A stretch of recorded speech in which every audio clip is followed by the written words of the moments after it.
Before we dive into this gripping story of danger, betrayal, and a maid's desperate warning that saved a billionaire's life, please take a moment to subscribe to our channel and hit that like button. Your support helps us bring you more incredible true stories of courage and survival. And don't forget to comment below telling us where you're watching from. We love connecting with our viewers around the world. Today's story is about Vincent Ashford, a tech billionaire who thought he knew everyone in his life. He was wrong. On an ordinary Wednesday afternoon, Vincent came home early from a business trip, something he never did. What he found should have been nothing unusual. His housekeeper, Anna, cleaning as always. But when Anna saw him, she did something that changed everything. She grabbed his arm, pulled him into a closet, and whispered 4 words that would expose a deadly conspiracy: "Don't let them see you." In that moment, Vincent realized that the people he trusted most were planning his murder, and the only person trying to save him was the woman he'd barely noticed for 3 years. What Anna knew and how she knew it would unravel a plot that reached into the highest levels of Vincent's company and his personal life. Now let's begin. Vincent Ashford sat in the first-class cabin of his private jet, reviewing acquisition documents that should have had his full attention. But his mind kept drifting to the conversation he'd had with his CFO, David Mitchell, that morning. "The Singapore deal is moving slower than expected," David had said during their video conference. "You should probably stay another week to close it personally." But something about David's tone had bothered Vincent. An eagerness that didn't quite match the situation. Why would David want him to stay in Singapore longer? The deal was progressing fine. Vincent's presence wasn't necessary for another full week. Vincent had built Ashford Technologies from nothing into a $15 billion enterprise by trusting his instincts. And his instincts were telling him something was off. So he'd made an impulsive decision. "Actually, David, I'm coming home early. Tomorrow afternoon. Don't tell anyone. I want to surprise everyone at the office on Thursday morning with news that the Singapore team has agreed to our terms." He'd seen David's face pale slightly on the video call before his CFO recovered with a forced smile. "Oh, sure. That's great news, Vincent. See you Thursday." Now, 30,000 feet over the Pacific Ocean, Vincent couldn't shake the feeling that he'd made the right call. Something was happening at home, and whatever it was, David Mitchell didn't want Vincent there to see it. At 42, Vincent had learned to trust his gut. It had saved him from bad investments, warned him away from partnerships that would have destroyed him, and helped him identify talent that others overlooked. Right now, his gut was screaming that he was in danger. Vincent pulled out his phone and called his head of security, Robert Hayes. "Robert, I'm coming home a week early. Landing tomorrow at 2 p.m. But I don't want anyone to know. Can you arrange for a car to pick me up discreetly? Not my usual driver. Someone from your personal team." "Of course, Mr. Ashford. May I ask why the secrecy?" "Just a precaution. Something feels off about this Singapore trip. I want to see what's happening at home when people think I'm still overseas." "Understood, sir. I'll handle it personally." After hanging up, Vincent tried to return to his work, but the unease wouldn't leave him. He thought about his life, his company, the people he'd surrounded himself with. His CFO, David Mitchell, had been with him for 8 years. His COO, Patricia Chin, for 6 years. His personal assistant, James, for 5 years. These were people he trusted implicitly, people who knew everything about his business and his personal life. But trust, Vincent had learned, could be a weapon used against you. He thought about his home, a penthouse on the Upper East Side that he'd purchased 5 years ago. The staff who maintained it. His driver Thomas, his chef Margaret, and his housekeeper Anna. Anna. He realized with some shame that he didn't even know Anna's last name. She'd been cleaning his penthouse 3 days a week for the past 3 years, and Vincent had barely spoken to her beyond basic pleasantries and instructions. She was efficient, quiet, and essentially invisible, exactly what wealthy New Yorkers wanted in their domestic staff. Vincent made a mental note to be more attentive to the people who worked in his personal space. If something was wrong, they might have noticed things he'd missed. The next afternoon, Vincent's jet landed at Teterboro Airport in New Jersey. True to his word, Robert Hayes was there personally with an unmarked sedan, no driver. "I'm driving you myself, Mr. Ashford," Robert said as Vincent climbed into the passenger seat. "No one knows you're back except me." "Thank you, Robert.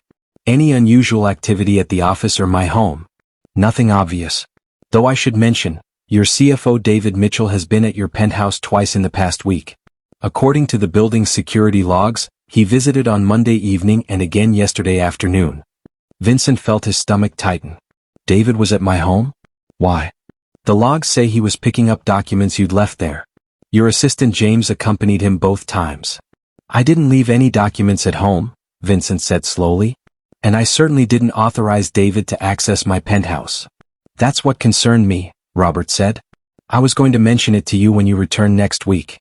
But since you're here now, take me home, Vincent said. But park a block away. I want to enter through the service entrance without being seen. 20 minutes later, Vincent stood in the service alley behind his building, a space he'd never used in 5 years of living there. Robert had given him a service key, and Vincent let himself into the building's back stairs, climbing up to the penthouse level. His heart was pounding. This was ridiculous, he was sneaking into his own home like a thief.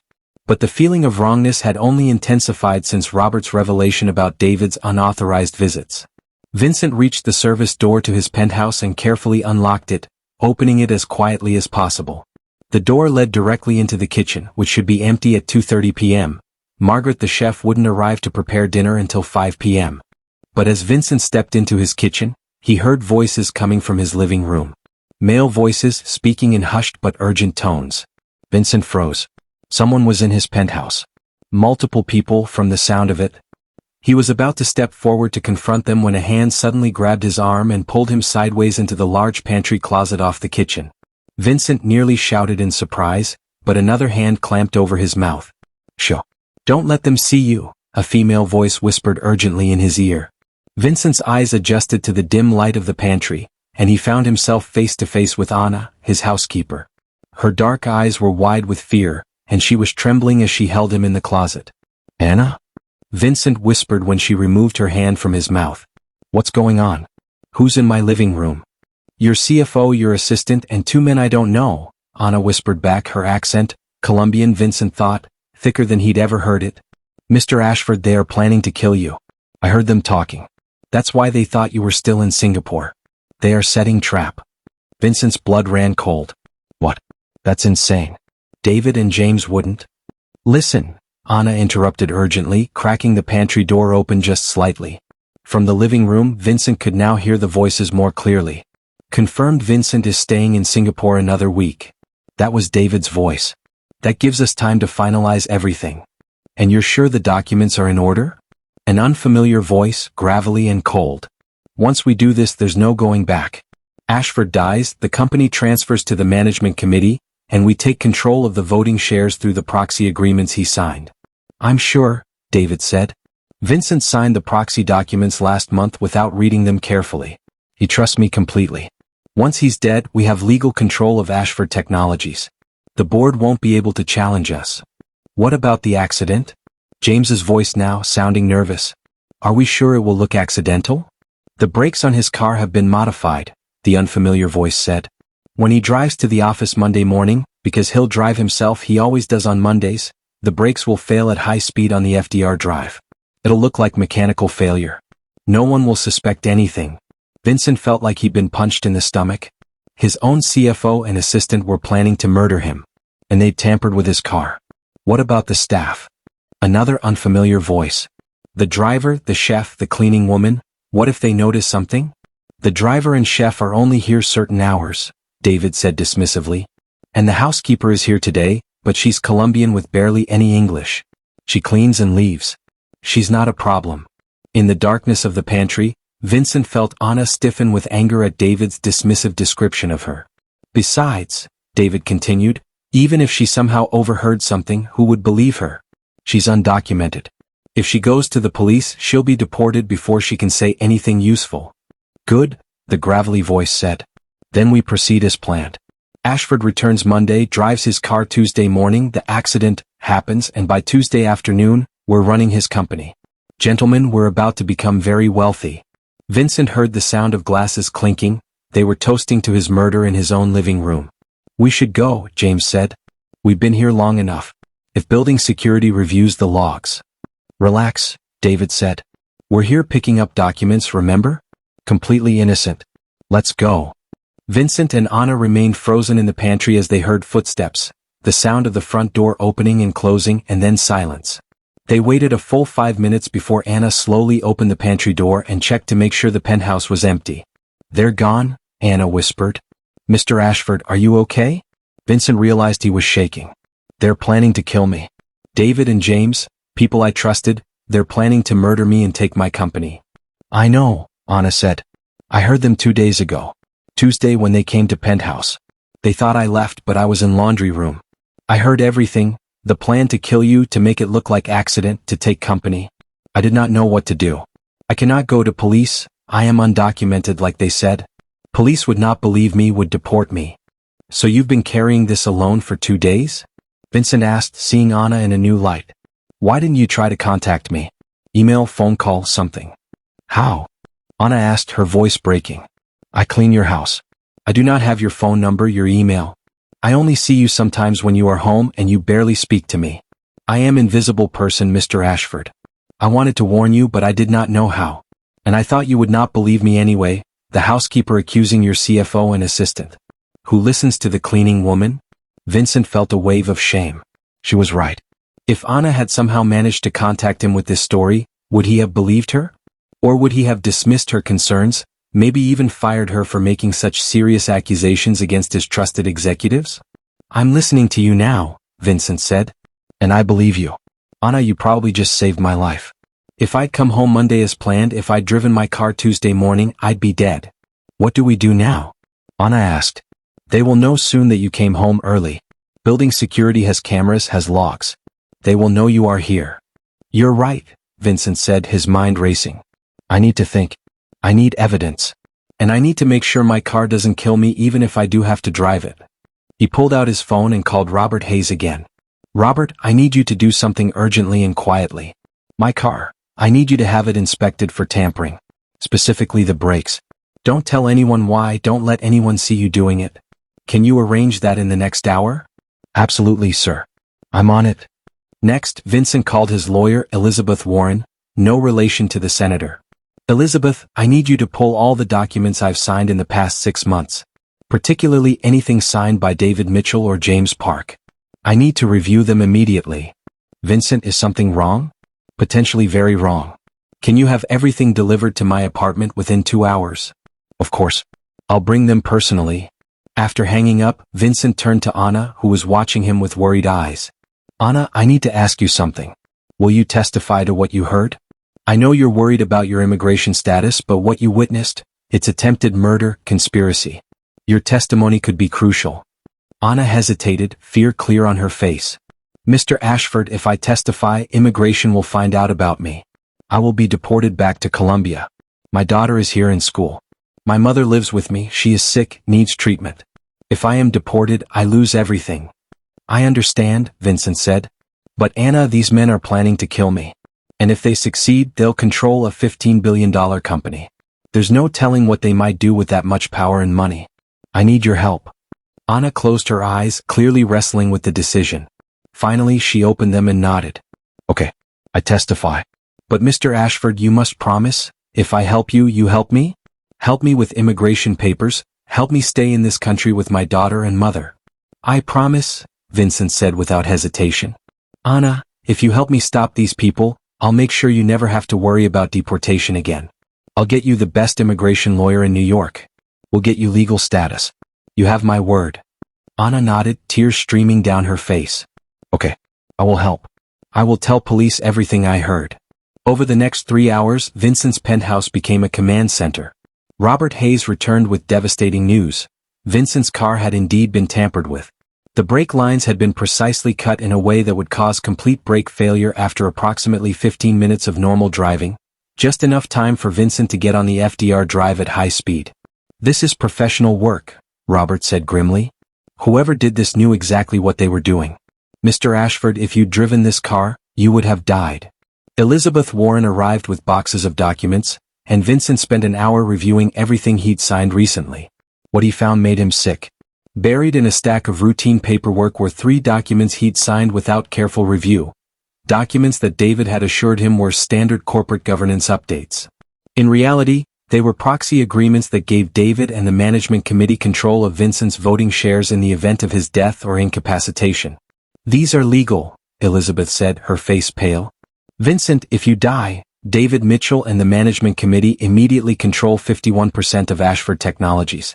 They would own your company. So they had both motive and means, Vincent said. They'd been planning this for months, getting me to sign these documents, setting up the legal framework to take control, then planning my murder to activate those agreements. We need to go to the police, Elizabeth said. This is conspiracy to commit murder, tampering with evidence, fraud. We will, Vincent said. But I want to catch them in the act. If we arrest them now, they'll claim innocence. They'll say they never intended to actually go through with it, that it was just talk. I want them on record committing to the murder plan. I want evidence that no jury can ignore. How do you propose to do that? Elizabeth asked. By dying, Vincent said with a grim smile. At least by making them think I died. Anna, who'd been sitting quietly in the corner, spoke up. Mr. Ashford, that is very dangerous. What if something goes wrong? That's why I need your help again, Vincent said. Anna, you're invisible to these people. They dismiss you, don't think you matter. That makes you the perfect witness to what they do when they think I'm dead. Will you help me? Anna looked frightened but determined. Yes, I help. What do you need me to do? Vincent outlined his plan. It was risky, potentially dangerous, but if it worked, they'd have David Mitchell and his co-conspirators on record celebrating Vincent's murder and discussing their plans to take over the company. Robert, Vincent said, I need you to coordinate with the NYPD. I want detectives ready to move, but not yet. And Elizabeth, I need you to prepare an emergency legal filing to void those proxy agreements based on fraud. Can you do that? Already drafting it, Elizabeth said. Good. Then we wait until Monday. We let them think their plan is proceeding perfectly. And then we spring the trap. Monday morning arrived with Vincent feeling the strangest mix of fear and anticipation he'd ever experienced. He was about to fake his own death to catch his would-be murderers. It was surreal. According to the plan, Vincent returned from Singapore Sunday night. Building security had been briefed by Robert and logged Vincent's return, making sure the information would leak to David Mitchell as intended. Sure enough, at 7 a.m. Monday, David called Vincent's cell phone. Vincent, I heard you got back last night. How was Singapore? Excellent, Vincent lied smoothly. Deal's almost closed. I'm heading into the office this morning to brief everyone. Great. Do you need a ride? I could pick you up. No thanks. You know I like to drive myself on Mondays. Helps me clear my head after international travel. There was a pause, barely perceptible, but Vincent caught it. David was thinking about the tampered car, about Vincent driving himself, about the plan coming to fruition. Right, of course, David said, his voice overly cheerful. See you at the office. But Vincent wasn't going to drive his car. Instead, Robert had arranged for a duplicate vehicle, same make, model, and color, with a professional stunt driver. The driver would take Vincent's car from the building's garage, drive it on the FDR drive, and stage a spectacular but non-fatal accident that would look like brake failure. Meanwhile, Vincent would remain in his penthouse with Anna and a team of NYPD detectives, watching and listening through the security cameras and bugs they'd placed throughout the apartment. Are you sure about this? Detective Maria Santos asked Vincent. She was the lead detective on the case, a 20-year veteran of the NYPD who'd seen everything. If anything goes wrong.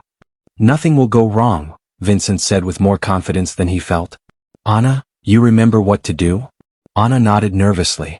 I stay here cleaning like normal Monday. When they come, and they will come, I act like nothing is wrong. I listen. I let them talk. And you record everything. That's right, Vincent said.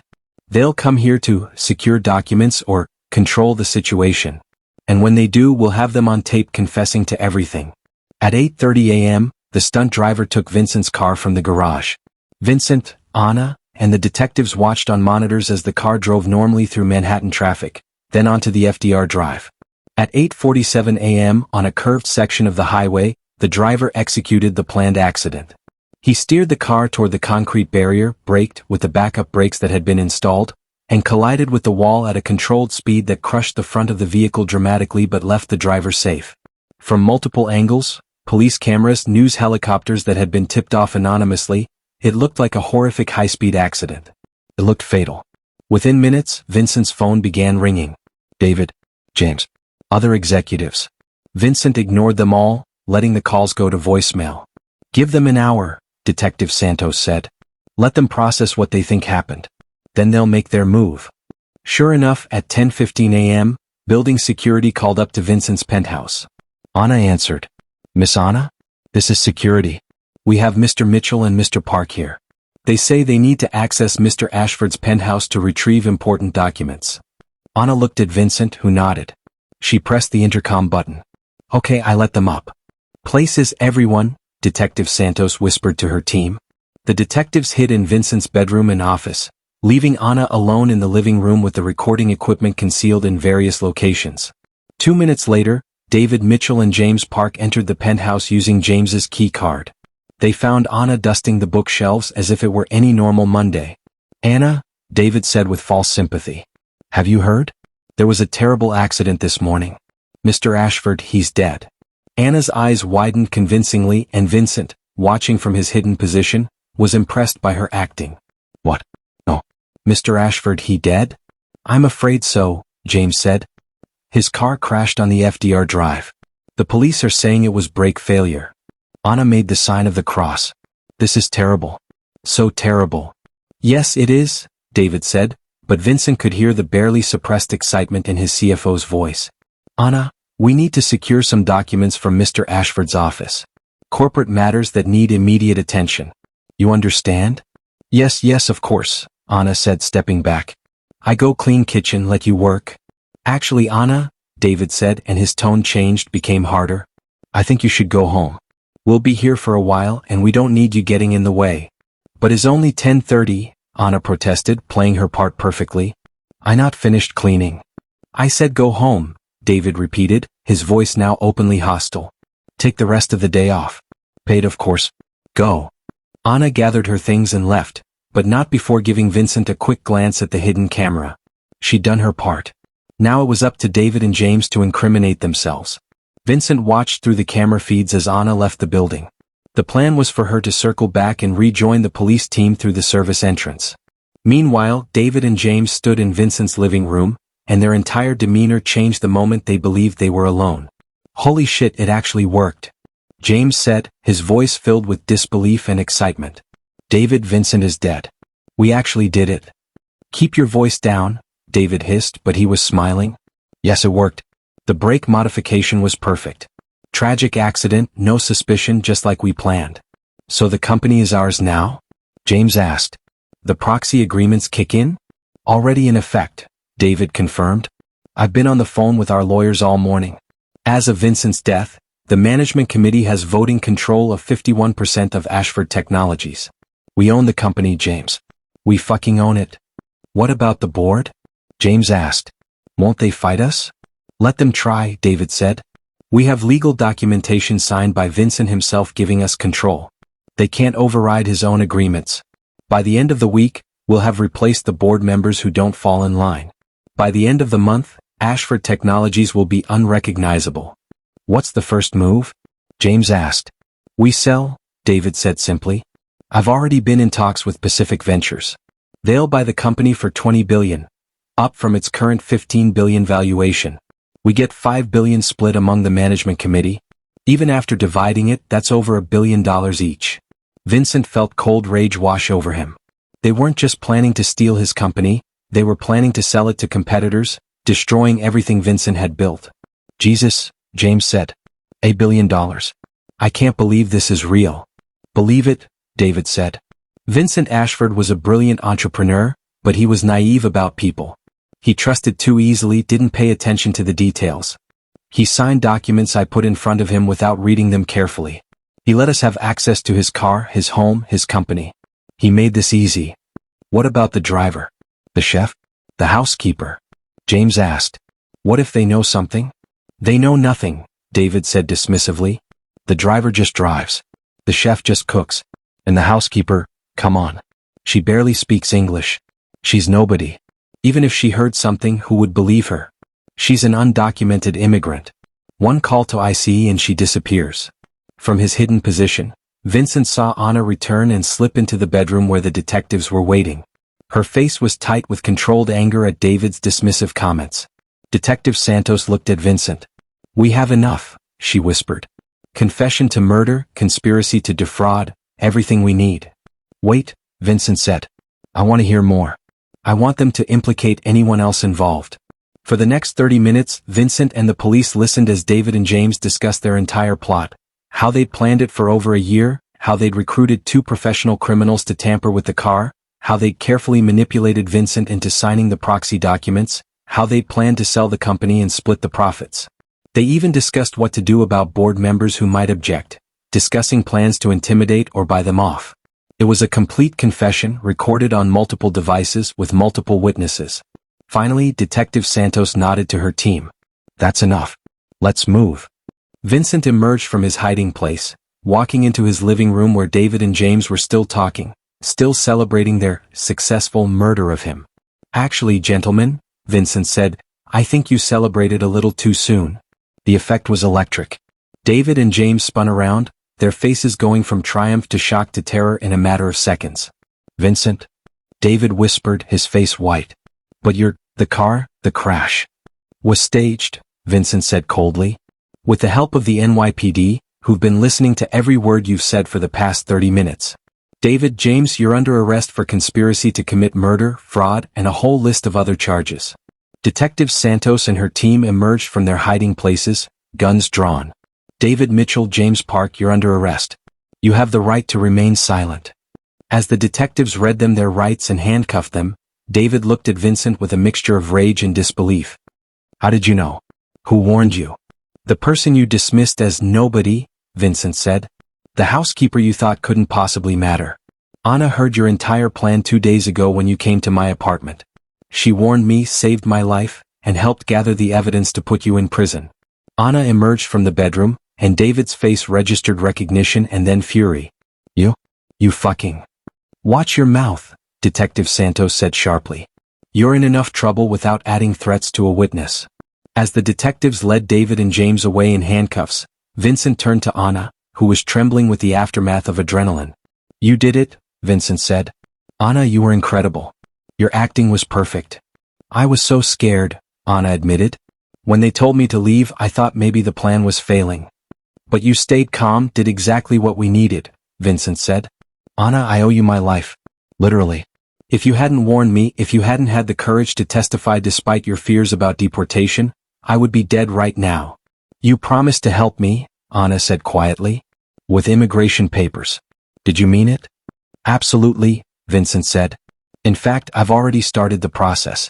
Elizabeth has immigration lawyers working on your case as we speak. But Anna, I want to do more than just help with your papers. I want to offer you a real position in my company. Anna looked confused. But Mr. Ashford, I am housekeeper. I clean houses. I have no education, no. You have something more valuable than education, Vincent interrupted. You have integrity, courage, and the ability to see what others miss. Anna, you noticed things about David and James that I was blind to. You paid attention when everyone else, including me, dismissed you as invisible. That's a skill. That's intelligence. And I want to use it.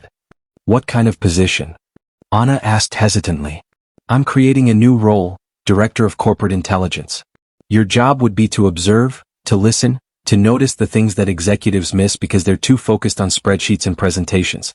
You'd work with security, with HR, with legal, helping identify problems before they become crises. But I do not know anything about corporate work. You know about people, Vincent said. And you're willing to speak up when you see something wrong, even when it's terrifying to do so. That's exactly what I need. We'll provide training, education, whatever you need. But Anna, I'm not offering you this job out of gratitude or pity. I'm offering it because you'll be genuinely valuable in this role. Anna's eyes filled with tears. You would really do this? For the housekeeper? For the woman who saved my life, Vincent corrected. And Anna, I'm sorry. I'm sorry I never learned your full name in 3 years. I'm sorry I treated you as invisible. I'm sorry I was the kind of person who didn't see the people working in my own home. You taught me a lesson I needed to learn, that the people we overlook are often the people who see the most clearly. My full name is Ana Maria Delgado, she said, smiling through her tears. And Mr. Ashford, I accept your job offer. But on one condition, you stop calling me the housekeeper. I am Anna. Just Anna. Deal? Vincent said, extending his hand. Welcome to Ashford Technologies, Ana Maria Delgado. I think you're going to change this company for the better. The media storm following David Mitchell and James Park's arrest was intense and immediate. Billionaire fakes death to catch killers, screamed the headlines. Housekeeper saves tech CEO's life, read another. Within 24 hours, Vincent's near murder was international news. But Vincent had more immediate concerns than managing public relations. He had a company to secure and a conspiracy to unravel. The morning after the arrests, Vincent called an emergency board meeting at Ashford Technologies. The board members filed into the conference room with expressions ranging from shock to concern to barely concealed fear. "Ladies and gentlemen," Vincent began, standing at the head of the massive conference table, "I'm sure you've all seen the news. My CFO and personal assistant conspired to murder me and take control of this company. What you may not know is that they weren't working alone." He pressed a button on the remote, and a screen behind him lit up with documents, emails, and financial records. "Over the past 18 hours, my security team and our forensic accountants have been digging into David Mitchell's activities. What we've found is disturbing. David had been planning this takeover for over a year, and he'd recruited help, both inside and outside this company." Vincent clicked to the next slide, showing wire transfers and emails. 3 board members knew about the plan and were set to profit from it. They'd agreed to support David's takeover in exchange for significant financial compensation once the company was sold to Pacific Ventures. 3 of the board members, Richard Torres, Jennifer Blackwood, and Thomas Huang, went pale. "Richard, Jennifer, Thomas," Vincent said, his voice ice cold. "Did you really think I wouldn't find out? That you could conspire to murder me and take my company, and there would be no consequences?" "Vincent, this is absurd," Richard blustered. "We had nothing to do with any murder plot." "Really?" Vincent pressed another button and audio began playing, conversations between David and the 3 board members, discussing the takeover plan, the sale to Pacific Ventures, and the unfortunate accident that would remove Vincent from the picture. "We never explicitly agreed to murder," Jennifer said desperately. "We just discussed what would happen if something happened to Vincent. That's not conspiracy." "Save it for your lawyers," Vincent interrupted. "Security, please escort these 3 from the building. The NYPD is waiting downstairs to take them into custody." As security guards led the 3 board members away, the remaining board members sat in stunned silence. "I apologize for the dramatic start to this meeting," Vincent said. "But I needed you all to understand the severity of what happened here. This company was infiltrated at the highest levels by people willing to commit murder for profit. That cannot stand." "What happens now?" asked Sarah Martinez, the board's senior independent director. "Vincent, with your CFO and 3 board members arrested, we have significant gaps in our leadership structure." "I'm aware," Vincent said, "which is why I'm making several immediate changes. First, I'm promoting Diane Foster from VP of Finance to interim CFO. Diane has been with us for 12 years and I trust her completely. She'll be subject to enhanced background checks and regular audits, as will all senior executives going forward. Second, I'm creating a new position, Director of Corporate Intelligence. This person will work directly with our security team, HR, and legal department to identify internal threats before they become crises. The position will have direct access to me and will report to the board quarterly on any concerns." "Who are you appointing to this role?" Sarah asked. "Ana Maria Delgado," Vincent said. "You may have seen her name in the news coverage. She's the woman who overheard David's murder plot and warned me. She saved my life, and she has insights into corporate culture and internal dynamics that we desperately need." "Isn't she your housekeeper?" Thomas Reed, another board member, asked with barely concealed skepticism. "Vincent, I understand you're grateful, but this seems like an emotional decision rather than a business one. What qualifications does she have for a senior corporate role?" Vincent had expected this question. He leaned forward, his expression serious. "Thomas, let me ask you something. How many of us in this room noticed that David Mitchell was embezzling funds, manipulating documents, and plotting to murder me? None of us. How many of our security professionals caught it? None of them. How many of our compliance officers raised red flags? Not one." He paused, letting that sink in. Ana Delgado, with no corporate training and no business degree, noticed suspicious behavior, connected the dots, and had the courage to act on what she observed. She saw what all of us missed because we were too busy looking at spreadsheets and presentations to pay attention to the people around us. "But Vincent," Thomas started. "I'm not finished," Vincent interrupted. "Ana will receive extensive training. She'll work with our security consultants, our HR team, and our legal department. She'll take corporate governance courses and learn our systems. But what I can't teach, what no training program can provide, is her instinct for reading people and situations. That's innate. And that's exactly what this company needs right now." Sarah nodded thoughtfully. "I think Vincent makes a valid point. We've just experienced a catastrophic failure of our internal controls. Perhaps it's time we consider unconventional approaches to security and oversight. I'd like to propose we approve Vincent's recommendations on a trial basis. 6 months for Ms. Delgado to prove the value of this new role. After some discussion, the board voted to approve Vincent's proposed changes. As the meeting concluded, Sarah pulled Vincent aside. "That was quite a performance," she said quietly. "But Vincent, there's something we need to discuss privately. Pacific Ventures is still circling. With all this negative publicity, our stock price has taken a hit. There are rumors they might launch a hostile takeover attempt." Vincent's jaw tightened. "Let them try. I'm not letting anyone take this company." "I'm on your side," Sarah assured him. "But we need to be prepared. David may have failed, but he'd already done damage. He'd positioned Pacific Ventures perfectly for an acquisition. We need a strategy." "I'm working on it," Vincent said. "Give me 72 hours. Over the next 3 days, Vincent barely slept.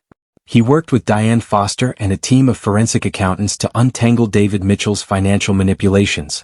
What they found was worse than Vincent had imagined. David had been systematically siphoning money from the company for over a year. Small amounts that wouldn't trigger immediate red flags, but that added up to over $50 million hidden in offshore accounts. He'd also manipulated quarterly reports to make the company appear less profitable than it actually was, deliberately depressing the stock price to make an acquisition more attractive to Pacific Ventures. "The good news," Diane said during a late-night strategy session, "is that our actual financial position is much stronger than our reported position. David was hiding profits, not inventing them. Once we restate our earnings, our stock price should recover significantly." "How long until we can release corrected financials?" Vincent asked. 2 weeks, maybe 3. We need to be absolutely certain of every number. The SEC is already asking questions and we can't afford any mistakes." Vincent nodded. "What about the money David stole?" "Some of it's in accounts we can freeze and recover. Maybe 30 million.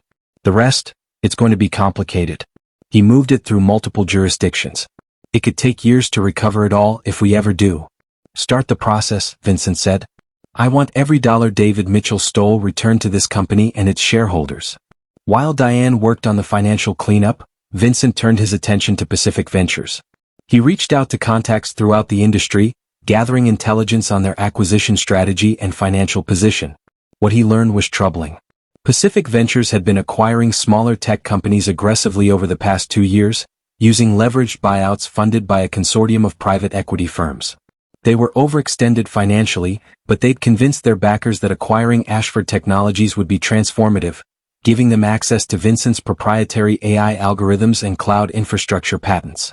David Mitchell had promised them a bargain price and a smooth transition. With David in jail and the conspiracy exposed, Pacific Ventures was scrambling to salvage their plan. Vincent called a meeting with his senior leadership team, the people he trusted who had nothing to do with the conspiracy. "We need to go on offense," Vincent announced. "Pacific Ventures thinks we're wounded and vulnerable. I want to show them exactly how wrong they are. Diane, where are we with the financial restatement? We can have preliminary numbers ready in 1 week instead of 2 if we work around the clock. But Vincent, without a full audit. I don't need perfection. I need enough to show our investors and the market that we're financially stronger than anyone realized. Can you do that?" Diane hesitated, then nodded. "Yes. But we'll need to disclose that these are preliminary numbers subject to revision." "That's fine. What else?" "I need ideas, people. How do we turn this crisis into an opportunity?" Marcus Webb, the VP of Product Development, spoke up. "What if we accelerate the launch of Project Titan? We've been planning to announce it at the industry conference in 3 months, but if we moved it up..." "Project Titan isn't ready," interrupted Catherine Liu, the Chief Technology Officer. "We're still working out bugs in the neural network architecture." "How close are we?" Vincent asked. "Maybe 75%. But Vincent, if we launch prematurely and it fails, it'll be worse than not launching at all." Vincent considered this. Project Titan was Ashford Technologies' next-generation AI platform, a revolutionary system that could process and analyze data faster and more efficiently than anything currently on the market. If it worked as designed, it would cement Ashford Technologies' position as the industry leader for the next decade. "What if we don't do a full launch?" Vincent suggested. "What if we do a limited beta release to select partners with a public demonstration? Show enough to prove the technology works, generate buzz and investor confidence, but give ourselves time to perfect it before the full commercial release. Catherine considered this. That could work. We'd need to choose beta partners carefully, companies that would benefit from the technology but would also be patient with early-stage issues. I'll handle the partner selection, Vincent said. Catherine, I need that demo ready in 2 weeks. Can you do it? It'll be tight, but yes. I'll need approval to pull engineers from other projects. You have it. Whatever resources you need, they're yours. What else? The ideas flowed. Vincent approved a new marketing campaign highlighting Ashford Technologies' commitment to integrity and corporate governance. He scheduled interviews with major financial news outlets to tell his side of the story. He reached out to major institutional investors to reassure them about the company's future. But his most important call was to a longtime friend and mentor, Richard Chin, who ran one of the largest venture capital firms in Silicon Valley. Richard, I need your help, Vincent said without preamble when Richard answered. Vincent, my God, I've been following the news. Are you all right? I'm fine, but my company isn't. Pacific Ventures is planning a hostile takeover. I need ammunition to fight them off. What do you need? Information. Pacific Ventures has been on an acquisition spree. Someone's funding them and I want to know who and why. I also want to know their financial position. Are they overextended? Are there any weak points in their structure? I'll make some calls, Richard promised. But Vincent, if you're fighting off a hostile takeover, you might want to consider a white knight strategy. Find a friendly investor or company to take a significant stake, block Pacific Ventures from getting control. I don't want to give up control to anyone, Vincent said firmly. This is my company. I built it from nothing. I'm not handing it over to some white knight who'll want a seat at the table and a say in how I run things. Even if it means you might lose everything to Pacific Ventures? Vincent was quiet for a moment. Let me think about it. But Richard, if I were to consider something like that, it would have to be someone I trust completely. Someone who understands what I'm trying to build and won't try to turn it into something else. I might have some ideas, Richard said. Let me do some research and get back to you. While Vincent worked on the corporate strategy, Anna was facing her own challenges. Despite Vincent's support, stepping into a senior corporate role was overwhelming. On her third day in the new position, Anna sat in her temporary office, a small room near the security department, feeling completely out of her depth. She had spent the morning in meetings where people used acronyms she didn't understand and discussed concepts that were completely foreign to her. There was a knock on her door. Come in, Anna called. Marcus Chin, the head of corporate security, entered. Marcus was a former FBI agent, a serious man in his 50s with graying hair and sharp eyes. Ms. Delgado, do you have a minute? He asked. Please call me Anna. And yes, of course. Marcus sat down across from her. I wanted to welcome you to the team officially. I know this transition has been sudden. That is kind of you to say, Anna replied. But to be honest, Mr. Chin, I am not sure I belong here. This morning I sat in a meeting about network security protocols, and I understood maybe one word in 10. Call me Marcus, he said with a slight smile. And Anna, can I tell you something? I've been in corporate security for 20 years. I've worked with dozens of people with impressive credentials. Former military intelligence, cybersecurity experts, people with multiple advanced degrees. And do you know what I've learned? What? Credentials don't catch criminals. Instinct does. Paying attention does. Having the courage to speak up when something feels wrong does. You have those qualities. The technical knowledge, the corporate jargon, the acronyms, that's all stuff we can teach you. But what you already have, what you demonstrated when you saved Vincent's life, that can't be taught. You really believe that? I do. In fact, I'd like to propose something.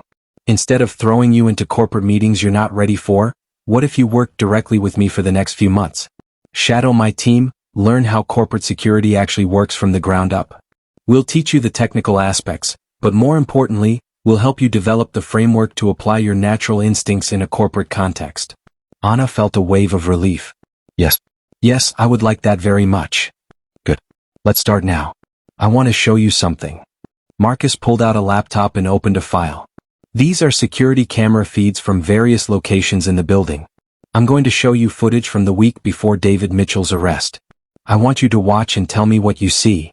For the next hour, Anna watched footage of employees moving through the building, having conversations in hallways, working in offices. At first, she wasn't sure what she was supposed to be looking for. But gradually she began to notice patterns. That man, she said, pointing to someone on the screen. He keeps looking around before he enters that office. Like he is checking if anyone is watching. Good, Marcus said. What else? And those two women, they are supposed to be working together, yes? But they avoid each other. When one enters the room, the other makes excuses to leave. Excellent observation. That's Jennifer Blackwood's executive assistant and her deputy. They've been at odds for months and it's affecting team performance. Your predecessor in security never noticed because he was too focused on technical threats. But you saw it in 5 minutes of footage. Anna continued watching, pointing out small details. A man who seemed nervous around certain colleagues, a woman who took unusual routes through the building, someone who consistently worked late alone. Anna, this is exactly what we need, Marcus said. You see things others miss because you're trained to observe people, not systems. Over the next few months, I'm going to teach you how to combine your observational skills with security protocols and corporate intelligence gathering. I think you're going to be exceptional at this job. For the first time since accepting Vincent's offer, Anna felt like maybe she could actually do this. 2 weeks after the arrests, Vincent stood in Ashford Technologies' main auditorium, preparing to address his employees. It was the first time he'd spoken to the full company since the conspiracy was exposed. The auditorium was packed. Employees filled every seat and more stood along the walls. The atmosphere was tense. People were worried about their jobs, about the company's future, about whether they could trust the leadership. Vincent stepped up to the podium. He'd prepared remarks, but looking out at the concerned faces of people who'd built this company alongside him, he decided to speak from the heart instead. 2 weeks ago, someone tried to kill me, he began bluntly. Members of our leadership team conspired to murder me and steal this company. They came very close to succeeding. I'm standing here today because one person had the courage to speak up when she saw something wrong. He gestured to Anna, who was sitting in the front row, looking uncomfortable with the attention. Anna Delgado worked in my home. Most of you never met her. I'm ashamed to say that I barely knew her, even though she worked for me for 3 years. But Anna paid attention when others didn't. She heard a conversation she wasn't meant to hear, and instead of staying silent, instead of deciding it wasn't her problem, she warned me. She saved my life. Vincent paused, gathering his thoughts. I've spent the past 2 weeks asking myself how this happened. How did I miss what was happening in my own company? How did people I trusted, people I worked with every day, plan to murder me without my noticing anything was wrong? And I've come to some uncomfortable conclusions. I was so focused on growth, on innovation, on beating the competition, that I stopped paying attention to the people around me. I treated employees like resources instead of human beings. I trusted credentials and performance metrics instead of taking the time to really know the people I worked with. That changes today. I'm implementing new policies across this company. We're creating better channels for people to report concerns without fear of retaliation. We're conducting more thorough background checks on senior leaders. We're implementing financial controls to prevent the kind of fraud David Mitchell perpetrated. But more than policies and procedures, I'm committing to being a different kind of leader. I'm going to pay attention. I'm going to listen. I'm going to remember that this company is built by people, and people matter more than profits. Some of you are worried about your jobs. You're worried that with all this negative publicity, we might have to downsize or that the company might be acquired. I want to address those concerns directly. First, we are not downsizing. Our financial position is actually stronger than reported numbers suggested. David Mitchell had been manipulating our financials to make us look weaker than we are. Once we release corrected numbers, you'll see that this company is healthy and growing. Second, we are not being acquired. Pacific Ventures would like to buy us, but I'm not selling. This company will remain independent, and we will continue to pursue our mission of building technology that makes people's lives better. Third, I want to show you something we've been working on. Something that's going to remind the world why Ashford Technologies is the leader in AI and cloud computing. Vincent pressed a button on his remote, and the screen behind him lit up with the Project Titan logo. For the next 20 minutes, Catherine Liu presented a demonstration of Project Titan's capabilities. The AI system processed complex data sets in real time, identified patterns human analysts would have missed, and generated insights that drew gasps from the technical employees in the audience. When the demonstration ended, the auditorium erupted in applause. That's what we're building, Vincent said over the noise. That's what David Mitchell and his co-conspirators tried to steal.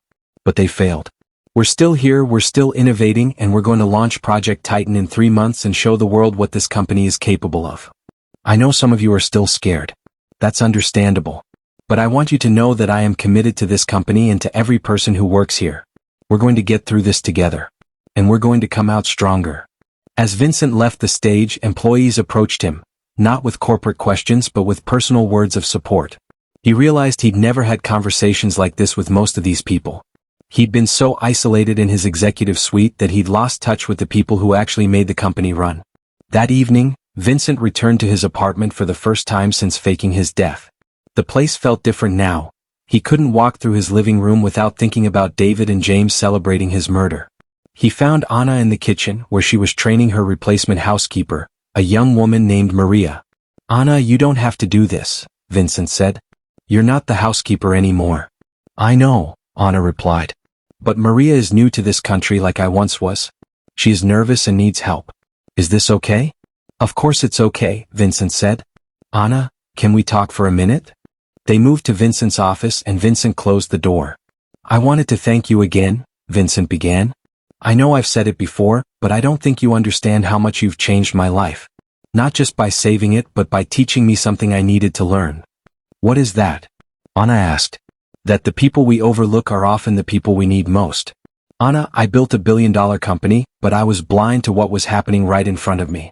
You saw clearly because you paid attention to things I thought didn't matter. You've made me a better leader and a better person." Anna looked uncomfortable with the praise. "Mr. Ashford, Vincent, I only did what anyone should do. I saw something wrong and spoke up." "But most people don't," Vincent said. "Most people decide it's not their problem, or they're too afraid of the consequences. You were braver than that. And now you're taking on a role that terrifies you because you think you can make a difference. That's extraordinary." "I am scared every day," Anna admitted. "I sit in meetings and understand maybe half of what people say. I worry that soon everyone will realize I do not belong there." "You belong there more than anyone," Vincent said firmly. "Marcus Chin told me you've been exceptional. He says you see things his team with all their training and technology misses. Anna, you're not pretending to be something you're not. You're bringing a perspective we desperately need." "Thank you," Anna said quietly. "And Vincent, I want to say something too. You have changed also. 2 weeks ago you did not even know my full name. Now you listen when I speak. You notice people. That is good. Keep doing that." Vincent smiled. "I will. I promise." 3 months later, Vincent stood on stage at the Tech World Conference in San Francisco, preparing to officially launch Project Titan. The past months had been intense, fighting off Pacific Ventures' takeover attempt, restoring investor confidence, rebuilding his leadership team and preparing for this moment. The conference hall was packed with over 5,000 attendees, tech industry leaders, investors, journalists, competitors. Everyone wanted to see if Ashford Technologies could deliver after everything that had happened. "Ladies and gentlemen," Vincent began, 3 months ago my company faced its greatest crisis. Members of my leadership team conspired to murder me and steal the company. They failed, but they did succeed in teaching me important lessons about trust, about leadership, and about the importance of building a company culture that values integrity above all else. Today I want to show you the result of those lessons. Project Titan is not just a new AI platform. It represents a new way of thinking about technology development, one that emphasizes transparency, ethical AI design, and responsible innovation. For the next hour, Vincent and his team demonstrated Project Titan's capabilities. The system performed even better than expected, drawing spontaneous applause from the technical experts in the audience. When Vincent announced pricing and availability, tech journalists immediately began writing. Project Titan was positioned to disrupt the entire AI industry. As Vincent left the stage, he was surrounded by investors, partners, and competitors wanting to discuss deals and partnerships. But he caught sight of Anna standing at the edge of the crowd, smiling proudly, and he made his way over to her. "You did it," Anna said. "Vincent, that was amazing." "We did it," Vincent corrected. "Anna, none of this would have happened without you. I would have been dead, and David Mitchell would have sold this company to Pacific Ventures and destroyed everything we built." "So what happens now?" Anna asked. "Is it finally over?" Vincent looked around at the bustling conference hall, at his team celebrating their successful launch, at the journalists writing positive reviews, and at the investors lining up to meet with him. "No," he said with a smile. "Now it really begins. We've survived the crisis. Now we get to build something better, a company that's not just successful but one that does things the right way. And Anna, you're going to be a key part of that." "I am ready," Anna said, "though I still have much to learn." "We all do," Vincent replied. "That's the best part. 6 months after the launch of Project Titan, Ashford Technologies had recovered completely from the crisis. The stock price had reached an all-time high. David Mitchell, James Park, and the 3 board members were in prison awaiting trial. Pacific Ventures' attempted takeover had collapsed when their financial overextension became public. Vincent stood in his office, looking out over the Manhattan skyline. His phone buzzed with a text from Anna. Meeting with Senator Richardson's office complete. They want to use our testimony in hearings about corporate governance reform. Are you available to discuss? Vincent smiled. Anna had become one of his most trusted advisors, speaking at conferences about corporate security and ethical business practices. Her story had inspired countless others to speak up when they saw wrongdoing. There was a knock on his door. Sarah Martinez, now the board chair, entered. Vincent, I wanted to give you an update. The board has reviewed this year's performance, and we'd like to discuss a new compensation package for you. After everything that happened, after the way you've turned this company around, we think... Sarah, can I stop you there? Vincent interrupted. I don't want a bigger compensation package. In fact, I want to propose something different. Sarah looked surprised. What do you mean? I want to create an employee profit-sharing program. I want the people who actually build this company's products and serve our customers to benefit directly from our success. I've learned that a company is only as strong as the people who work there, and we need to treat them accordingly. That's very generous, Sarah said. But Vincent, you built this company. You deserve to be compensated for that. I'm already wealthy beyond anything I could have imagined when I started this company, Vincent said. What almost dying taught me is that money isn't the most important thing. Building something meaningful is. Creating something that lasts is. Treating people with dignity and respect is. David Mitchell tried to take this company from me because he thought it was just about money. He thought success meant becoming rich no matter who he had to hurt to get there. He was wrong. Real success is building something that makes people's lives better, your employees, your customers, your community. Sarah smiled. You've changed, Vincent. 3 months ago, you never would have said something like that. 3 months ago, I would have been dead, Vincent replied. Anna Delgado gave me a second chance at life. I'm not going to waste it chasing numbers on a spreadsheet. I'm going to build something that matters. Then let's do it, Sarah said. Let's create that profit-sharing program. Let's show the business world that you can be successful and ethical at the same time. As Sarah left, Vincent's phone rang. It was Detective Santos. Mr. Ashford, I wanted to give you an update.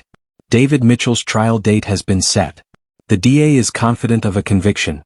With all the evidence we have, Mitchell's lawyers are actually trying to negotiate a plea deal. How long? Vincent asked. They're looking at 20 to 30 years for conspiracy to commit murder, fraud, embezzlement, and a dozen other charges. He's going to prison for a very long time. Good, Vincent said. Then after a pause, Detective, can I ask you something? When you first met Anna, when she came to you with her story, did you believe her? Honestly, I wasn't sure. She was undocumented, scared, and her story sounded almost too dramatic to be true. But there was something about her, a sincerity, a determination. She wasn't trying to get something for herself. She was just trying to do the right thing even though it terrified her. That convinced me more than anything else. She's extraordinary, Vincent said. She saved my life and taught me lessons I needed to learn. I'm grateful every day that she had the courage to speak up. The world needs more people like her, Detective Santos agreed. Most people see something wrong and look the other way. Ana Delgado didn't. That's rare. After they hung up, Vincent walked down to the security department, where Ana was reviewing footage with Marcus Chen's team. Ana, do you have a minute? Vincent asked. They stepped into her office, no longer a small temporary space, but a proper executive office with windows overlooking the city. I just got off the phone with Detective Santos, Vincent said. David Mitchell's trial is scheduled. He's looking at 20 to 30 years in prison. Ana nodded. That is good. He tried to kill you. He deserves punishment. Ana, none of this would have been possible without you. You risked everything to do the right thing. I want to make sure you know how much that means, not just to me but to everyone who works here. You protected all of us. I was just doing what was right, Ana said simply. Most people don't, Vincent replied. That's what makes you special. Ana, I've been thinking about the future of this company, about what I want Ashford Technologies to stand for. And I keep coming back to the lesson you taught me, that integrity matters more than success, that doing the right thing matters more than making money. You are learning, Ana said with a smile. 3 months ago, I think maybe you would not say these things. 3 months ago, I was a different person, Vincent admitted. You changed that. You showed me what real courage looks like, what real integrity looks like. Thank you, Anna. Thank you for saving my life, and thank you for teaching me how to live it better. Anna's eyes filled with tears. Vincent, you have given me a new life also. In my country I had nothing. Here, I was invisible, just a housekeeper nobody noticed. Now I have important work, I have papers to stay in this country, I have hope for the future. You gave me all of that. You earned all of that, Vincent corrected. I just gave you the opportunity. You did the rest. As Vincent left Anna's office, he felt something he hadn't felt in years: genuine contentment. He had built a successful company, survived an assassination attempt, and learned lessons that had made him a better person. But more than any of that, he had finally learned to see the people around him, to value them not for what they could do for him, but for who they were. It had taken nearly dying for Vincent Ashford to learn how to truly live. But now that he had learned, he was determined never to forget. The people we overlook, he thought, are often the people who see most clearly. The voices we ignore are often the ones speaking the most important truths. And sometimes the person who saves your life isn't the one you'd ever expect.